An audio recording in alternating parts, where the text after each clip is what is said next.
지난주에 이어서 요즘 인간관계에 대해서 지난주에도 허물을 덮어주는 자, 그죠?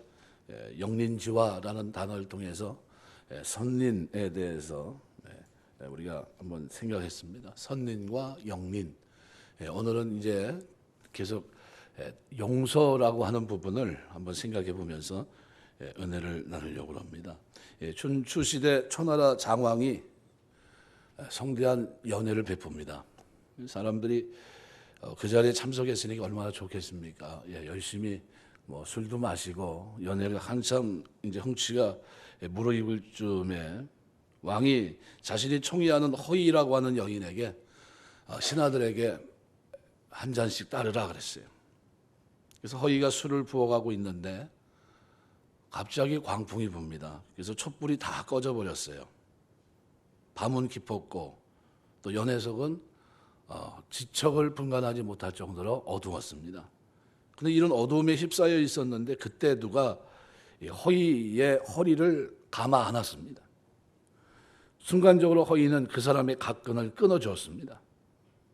허이는 급히 몸을 빼고 어둠 속에서 왕을 찾아 달려갔고 각근을 전하면서 무슨 일이 있었는지를 말합니다. 초나라 장왕은 그 말을 듣고 시종들이 불을 켜려고 하는데 켜지 못하게 합니다. 그리고 신하들에게 감히 왕의 여인을 누가 끌어안았는지 모르지만 초상을 치를 거다 생각하고 있는 이 신하들 앞에서 장왕은 불을 켜지 못하게 한 후에 이렇게 말합니다. 오늘은 군신 간의 허물 없는 즐거움을 위해서 마련한 자리니까 경들은 지금부터 거추장스러운 갓끈을 모조리 끊어 팽개치십시오. 이렇게 얘기합니다. 그 말을 들은 신하들이 다 어떻게 해요? 갓끈을 다 끊어서 던져버립니다. 3년이 지난 후 당시 최강을 자랑했던 진나라와 초나라 사이에 전쟁이 일어납니다. 그때 한 장수가 자기의 목숨을 돌보지 않고 적군에게 포위된 장왕을 지켜냈고 선봉에 나서 싸워서 예기치 못한 결과를 가져오게 됩니다. 장왕은 너무 기뻤습니다. 그래서 그 장수에게 상을 베풀려고 합니다. 치하하려고 했는데 그 장수는 한사코 거부합니다. 그리고 이렇게 얘기했습니다. 저는 이미 폐하로부터 한없는 은혜를 입었습니다. 폐하를 위해서라고 한다면 목숨도 아깝지 않은데 겨우 이 정도 공으로 상이라니요. 제가 바로 3년 전 연회석상에서 왕이 총애하는 허이의 허리를 아는 사람입니다. 3년 전에 왕이 어떻게 했습니까? 살려줬어요. 만약 그거를 불을 켜고 각건을 쥐고 만일 확인했다고 한다면 아마 이 장수는 아마 그 자리에서 아마 죽었을지도 모릅니다. 그런데 용서했어요. 그리고 허물을 덮었습니다. 용서는 그래서 사람을 얻는 최고의 방법입니다. 사람이 이렇게 살다 보면은 이 용서라고 하는 부분에 있어서 좀 생각을 좀 안 하는 것 같아요. 용서는 다른 사람이 하는 거고 나는 용서할 필요가 없고 나는 어떻게 됐든 인과응보고 이렇게 생각하시고 사시는 분들이 많습니다. 특별히 예수 믿는 사람들 중에서도 그런 것 같아요. 나는 이미 구원받았으니까 어떻게 살든 상관없고 나는 절대로 용서 못해 하는 이런 입장을 끝까지 견지하시는 분들이 있어요. 근데 이거는 하나님 앞에 올바르지 못합니다. 하나님 우리를 용서하셨고 주기도문에서도 강조한 것이 뭡니까? 중심으로 용서치 아니하면 나도 용서하지 않겠다는 거예요. 핵심은 뭡니까? 용서에 있어요. 그래서 어떤 사람은 이렇게 말합니다. 용서는 누구에게나 다 필요합니다. 베풀기도 하지만 받기도 하며 살아가는 것이 용서예요. 용서는 누구에게나 필요합니다. 그래서 용서를 어떤 사람은 이렇게 표현합니다. 용서는 구제가 육체의 자선이라고 한다면 용서는 영혼의 자선이다. 이렇게 얘기합니다. 구제가 얼마나 힘든 겁니까? 그래도 그것이 육체를 위한 최선의 아름다운 선물이라고 한다면 영혼을 위한 최고의 선물은 용서입니다.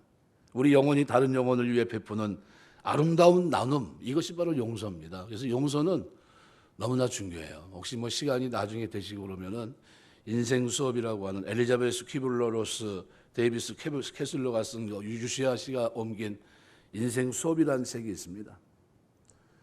읽어보실 기회가 있으면 한번 읽어보면 참 좋을 것 같아요. 이게 책 이렇게 쭉 넘겨보면 한 10가지 정도에 대해서 아주 인생 수업에 대해서 이렇게 쭉 설명해 줍니다. 행복, 자기 자신으로 존재하기, 사랑 없이 여행하지 말아라, 관계는 자신을 버는 돈이다. 쭉 한 10가지 목록을 가지고 얘기하는데 그 가운데 9번에 보면 용서와 치유의 시간이라고 하는 타이틀이 있습니다. 그리고 거기에 대해서 쭉 설명해 놓은 게 있는데 제가 그걸 보면서 많이 공감을 합니다. 이 사람은 참 대단한 사람이다. 그래서 이 퀴블러 로스와 캐슬러의 책 인생 수업에서 이 사람은 용서를 이렇게 정의합니다. 용서는 다시 한번 진정한 자신이 될 수 있는 자유를 줍니다. 그리하여 모두가 핑계를 새롭게 시작할 기회를 얻게 됩니다. 이게 우리 쉽게 말하면 핑계 없이 관계, 우리가 사는 이 관계를 새롭게 할 수 있는 길이 뭐냐면 용서라는 겁니다. 그래서 그 기회는 용서만이 부릴 수 있는 마술입니다. 이렇게 표현합니다. 용서는 곧 뭡니까? 마술과 같다는 게 마술. 어떻게 저렇게 됐지 하는 거예요. 근데 용서는 그만큼 중요합니다.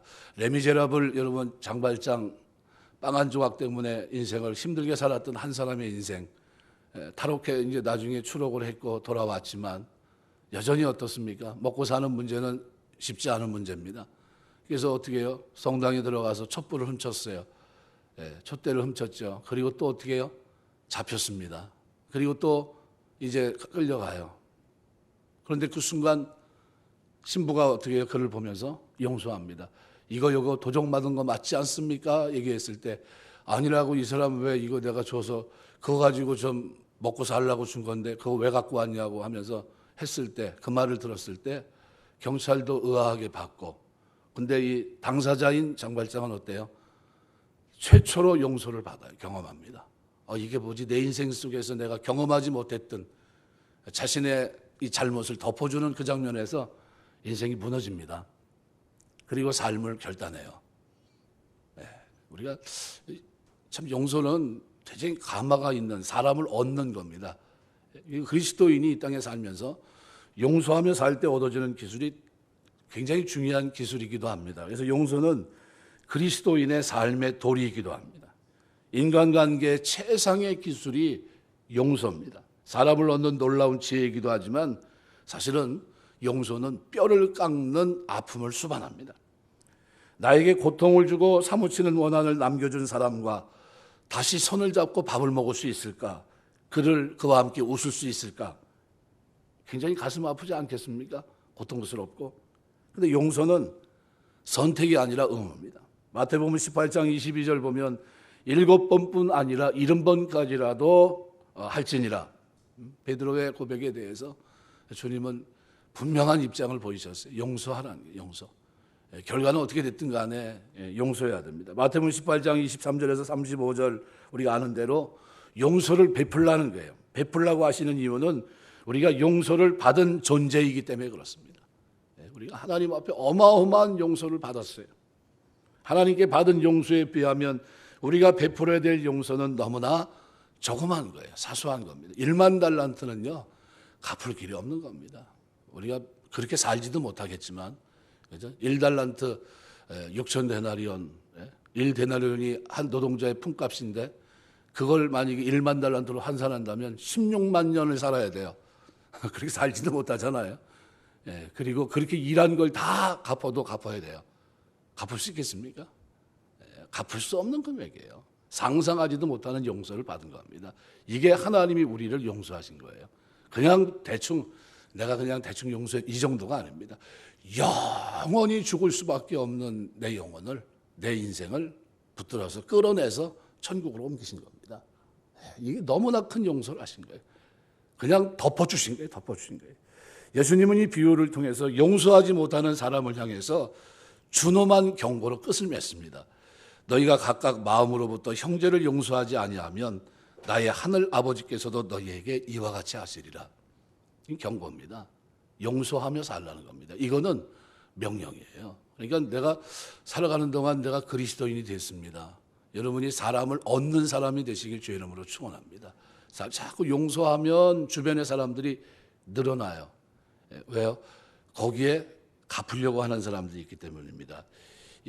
제가 언제 한번 짐 엘리엇, 엘리자베스 엘리엇이라고 하는 이 부부, 선교사 부부에 대해서 한번 말씀을 드린 적이 있는데, 아우카족, 살인, 사람을 식인 부족입니다. 살인을 할 뿐만 아니라 사람을 먹기도 했던 그런 부족인데, 에콰도르입니다. 에콰도르에 있는 이 아우카족에게 짐 엘리엇이라는 사람이 선교를 가기 위해 4년 준비합니다. 그리고 마침내 5사람을 자기까지 포함해서 5사람이 가게 돼요. 1956년 1월 8일 가서 이제 처음으로 아우카족을 접촉합니다. 그런데 아우카족 그 사람들은 뭐 선교사가 뭐 이 사람이 선교사인지 알 게 뭡니까? 그들은 그냥 외부인이 오니까 그들을 독침과 창으로 죽입니다. 그때 짐 엘리엇 나이가 28세입니다. 그런데 2년 후 1958년 가을 죽을 각오로 하고 어린 딸과 함께 아우카족 부족이 사는 마을로 들어간 여인이 있는데 바로 엘리자베스 엘리엇입니다. 그의 부인이었어요. 그는 3년간 아우카족 부족과 동고동락하면서 그들을 돌아봅니다. 헌신합니다. 3년 후 귀국을 앞둔 그녀를 위해서 아우카족의 추장은 파티를 열어줘요. 그 자리에서 엘리자베스는 자신이 누구인지를 밝힙니다. 5년 전에 당신들이 독침과 창으로 찔러 죽인 그 남자가 바로 나의 남편이다. 5 가운데 하나가 나의 남편이다. 남편이 전하고자 한 그 하나님의 사랑 때문에 내가 여기까지 왔습니다. 그리고 십자가 복음, 피 묻은 복음을 그들에게 전합니다. 그리고 10년 후 5명의 선교사들의 가슴에 창과 화살을 꽂았던 히모라고 하는 아우카족 젊은이가 그 땅의 최초의 목사가 됩니다. 그리고 순교한 선교사들의 자녀 중 2명이 그들 아버지 순교의 피를 흘린 판비치 강가에서 히모 목사에게 세례를 받아요. 그래서 짐 엘리엇은 28세 하나님의 부름을 선교사로 출발해서 아무것도 한 거 없이 그냥 순교하고 맙니다. 그런데 그는 이런 말을 남겨요. 영원한 것을 위해서 영원하지 않은 것을 버리는 사람은 결코 바보가 아니다. 이런 유명한 말을 남기고 갑니다. 우리가 볼 때는 너무 빠르다 하는 생각이 들지 모르겠지만 그는 오로지 뭡니까? 하나님의 사랑으로 갔습니다. 그리고 그 부인도 용서하고 다가갑니다. 그리고 그들을 섬겨줬어요. 그랬더니 그 부족이 어떻게 해요? 부서집니다. 부서져요. 내 남편이 여기 왜 오려고 했는지, 뭐를 전하려고 했는지 3년 동안의 헌신의 삶을 통해서 떠나는 마당의 마지막 순간에 얘기했던 그 말이 그 부족을 완전히 변화시킵니다. 왜 하나님께서 우리에게 구원한 후 성화의 삶을 살라고 하실까? 이미 구원받았으니까 대충 살다가 그냥 오라고 하셔도 될 텐데. 근데 그 이유는 하나님이 과거에 받은 그 사랑, 쓸모없는 죄를 용서해 주신 그 십자가 사랑 때문에 오늘 우리의 삶이 바뀌기를 원하십니다. 인간관계의 원리도 똑같습니다. 무엇인가 잘못해서 모든 사람이 정죄하고 고립시키려 할 때 그때 일으켜 세워주고 옷을 털어주었던 사람은 배신할 수가 없는 겁니다. 그죠? 잊어먹겠습니까?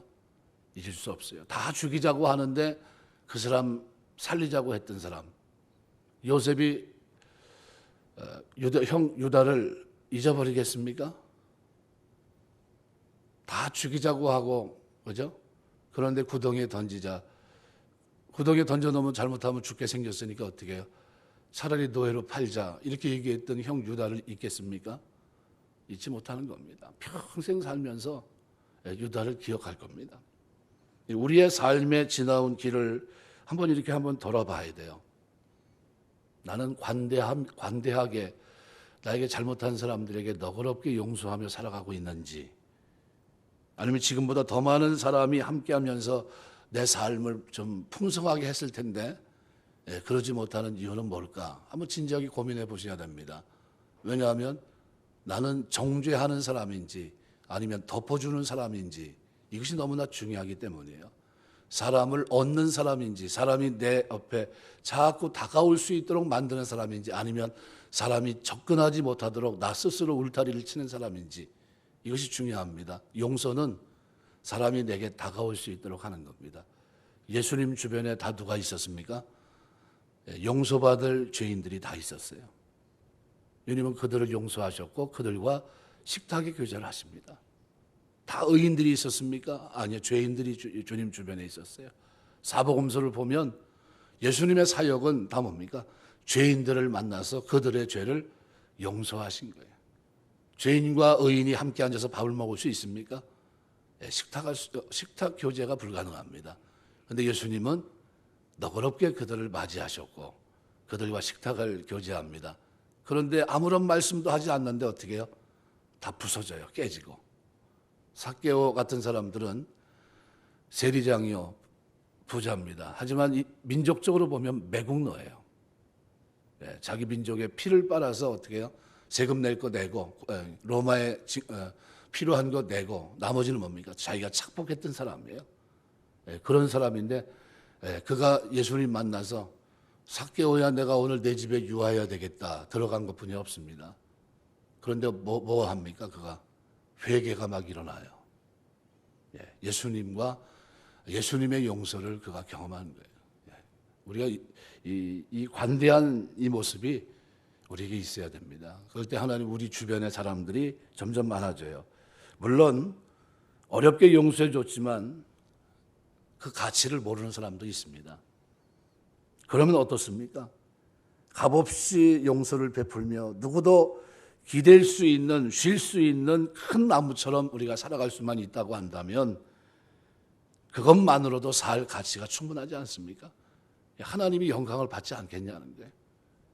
여러분이 이 땅에 사는 동안 큰 고목처럼 많은 사람들에게 용서를 베풀며 살면 그것 자체로 하나님은 영광 받으시는 거예요. 왜요?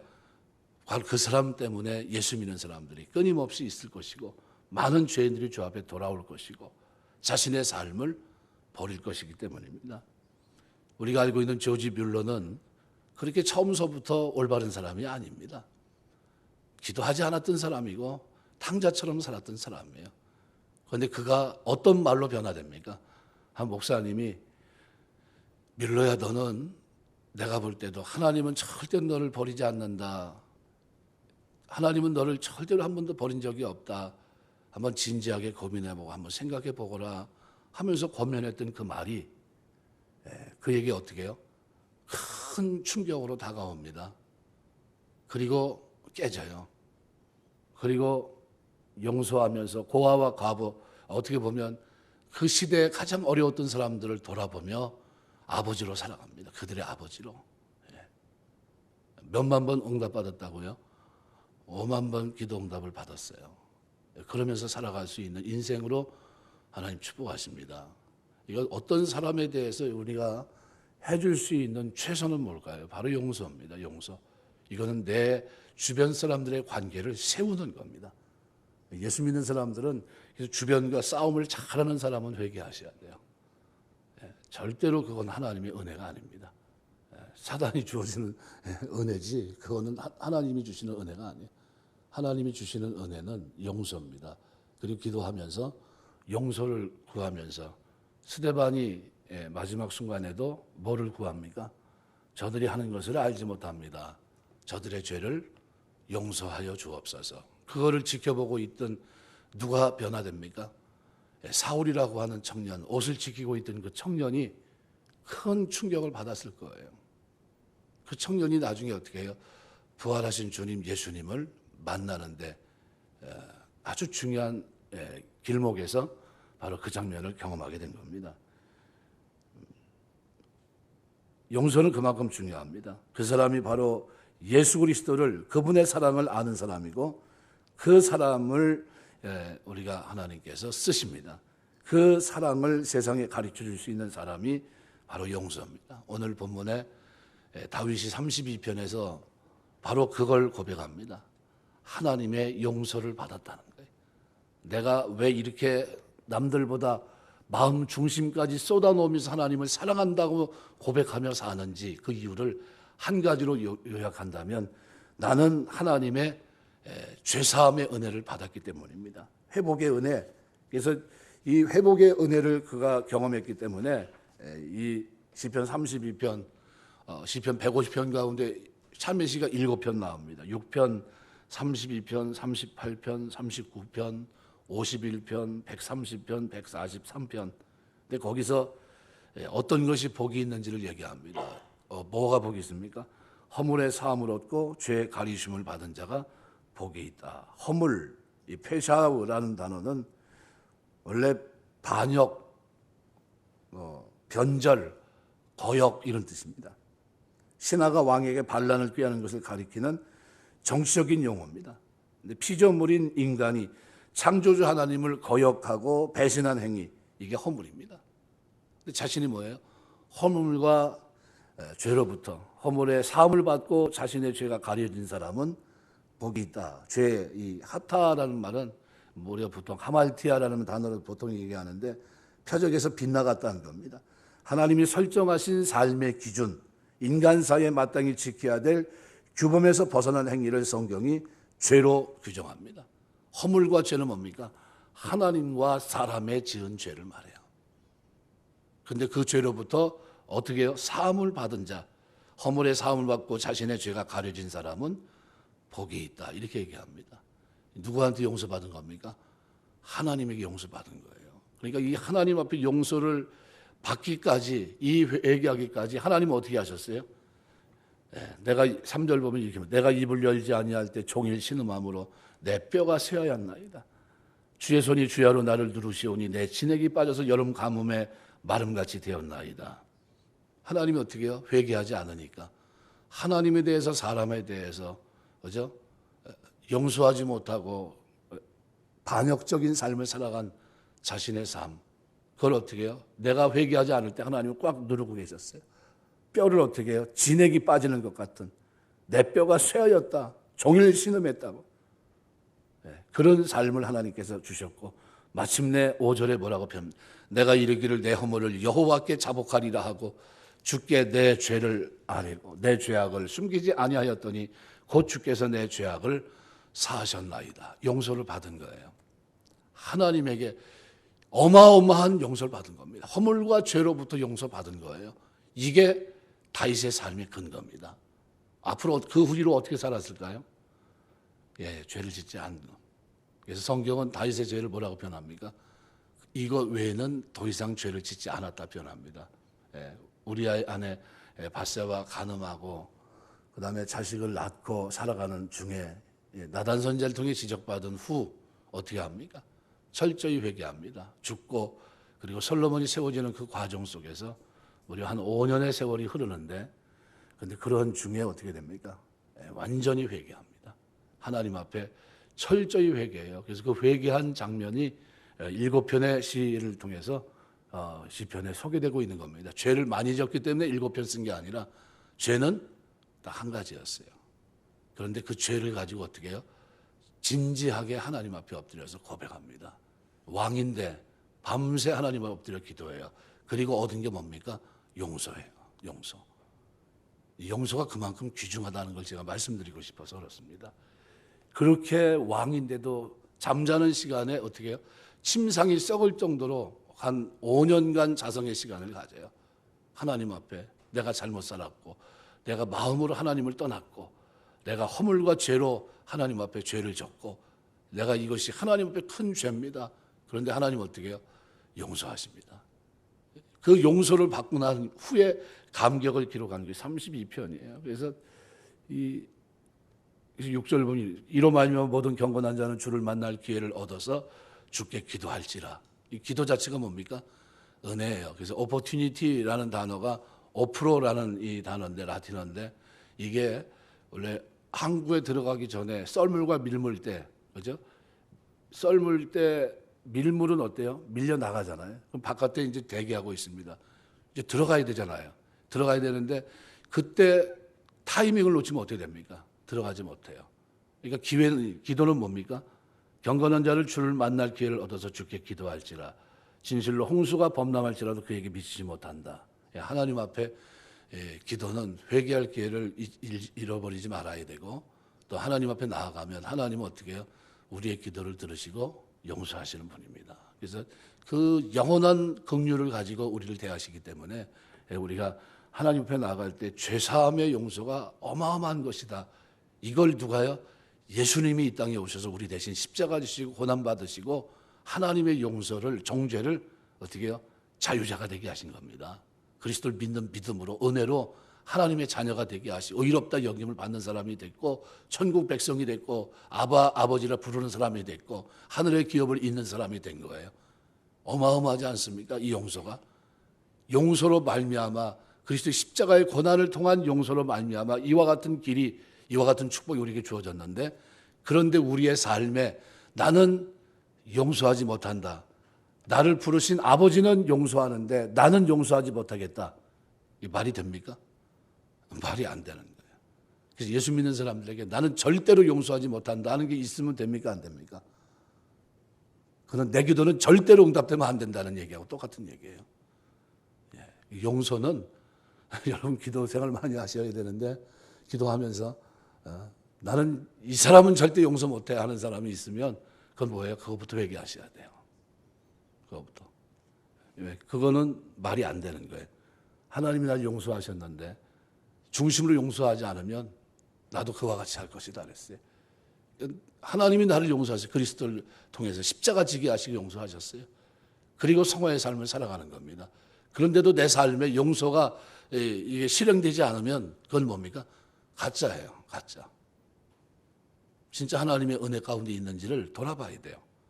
내가 진짜 하나님의 은혜 가운데 있나? 하나님의 사랑이 내 속에 있나? 그럼 형제를 사랑하게 되고 용서하게 되는 겁니다. 그래서 우리가 이런 사람이 됐다 하는 사실을 여러분 기억하시면서 우리가 주님 섬기면서 하는 동안 용서는 결과가 있습니다. 말씀을 맺겠습니다. 용서했는데 장발장도 그죠? 레미제라블에서 장발장도 좋아지고 그죠? 장왕도 어떻습니까?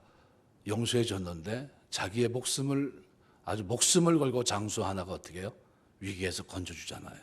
그리고 하는 말이 뭡니까? 나에게 베푼 은혜를 내가 갚아야 되지 않느냐. 무슨 상입니까? 3년 전에 이미 저는 상을 받았습니다. 바로 그런 고백이거든요.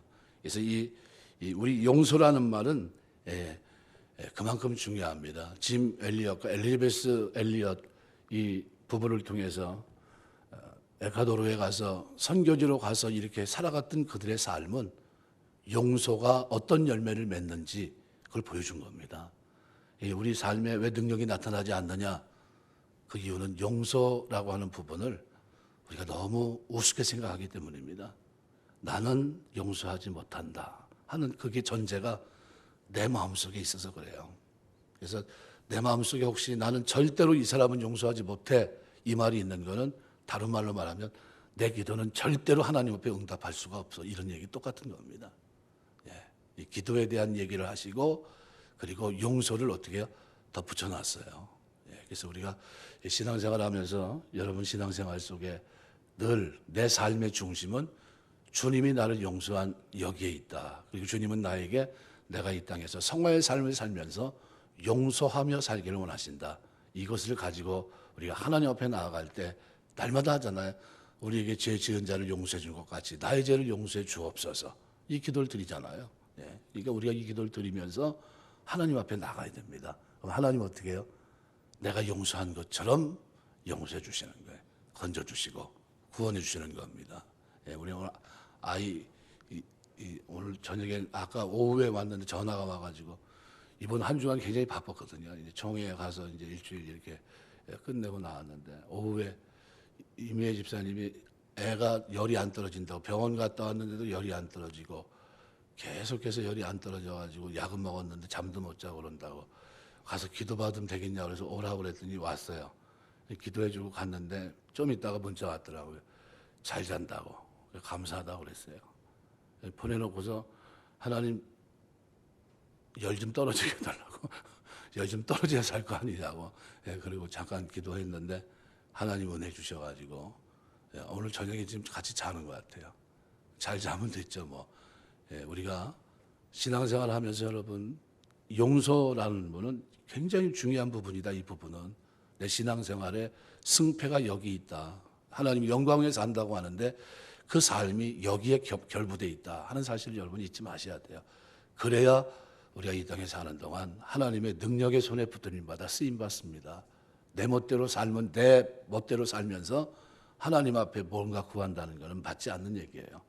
하나님 원하는 삶의 구조로 들어가서 내가 용서할 수 없지만 용서하겠습니다. 주님이 나를 용서한 것처럼 저도 용서합니다. 내 삶을 붙들어 주옵소서. 이럴 때 능력이 나타납니다. 그 축복이 여러분의 성화의 삶 속에 용서하는 아름다운 모습 속에 사람을 얻는 모습이 되고 여러분의 삶이 큰 고목 같아서 많은 사람들이 여러분 때문에 예수를 알고 주님 앞에 돌아오고 회개하고 이와 같은 기적의 역사들이 일어나는 삶이 되시길 주의 이름으로 축원합니다. 기도하겠습니다.